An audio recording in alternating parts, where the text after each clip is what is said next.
War. Attacks. Death. Bombings. The deadly forces at conflict with Israel have no boundaries and show no mercy.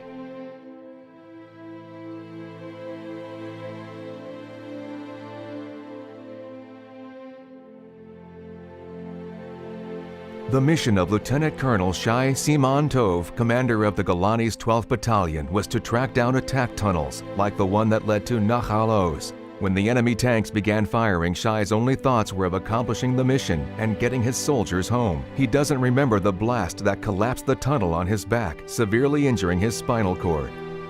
When I came to Sheba, I can't walk. I can tell you that when we start about 6-7 months ago to work, you can do very, very little things, very little things.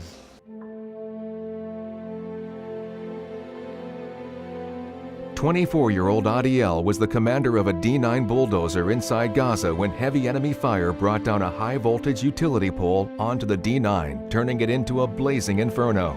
Adiel rescued himself and the driver, but not before suffering 3rd and 4th degree burns. People saw on the television from the battlefield the soldier Adiel Levy, who really penetrated our heart. Adiel arrived at Sheba's National Burn Unit with over 2/3 of his body badly burnt. Nearly half were 3rd degree burns. Injuries were down to bone and muscle, which is very graphic, but lesions were really harsh and severe. 11-year-old Ayala and her father were on their way home when their car was struck by a Molotov cocktail, instantly engulfing the car in flames. As Ayala's precious life hung in the balance, the paramedics rushed her to Sheba's new National Burn Unit, knowing it was her only hope for survival. She rescued herself, ran out of the car, and we were able to treat her and her father, who were severely injured. I have a daughter exactly her age, and when I treated her in the emergency room, in the worst condition she could have come in, you can't help thinking it could have been your own child. It took us, I think, 90 days of hospitalization. We operated on Adiel, I think, twice a day or even more, opening the bandages.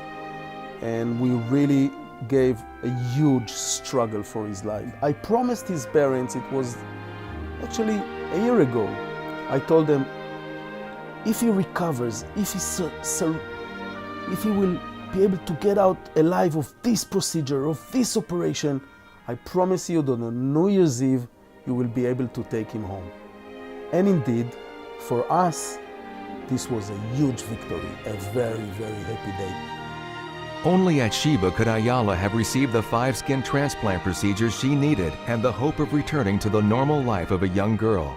Sheba's Children's Hospital and the Department of Pediatrics is truly a place of miracles. Ruth, Ayala's mother, is deeply thankful that Sheba was there for her daughter, as it is the only national burn unit in Israel that has a recovery unit for children. We thank God and we thank the outstanding staff of this hospital. They do all they can and way beyond so that treatment would be the best as possible. While accepting his new reality, Shai remains hopeful and is growing stronger every day at Sheba's Rehabilitation Center. My goal is to walk again. And hug my children and my wife. Thanks to the orchestra of highly skilled and devoted physiotherapists, social workers, teams of doctors, nurses, and supportive heroes just like you, Shai, Adiel, and Ayala are well on the road to recovery. They are living proof that Sheba Medical Center is breathing new life into the heroes of today and tomorrow.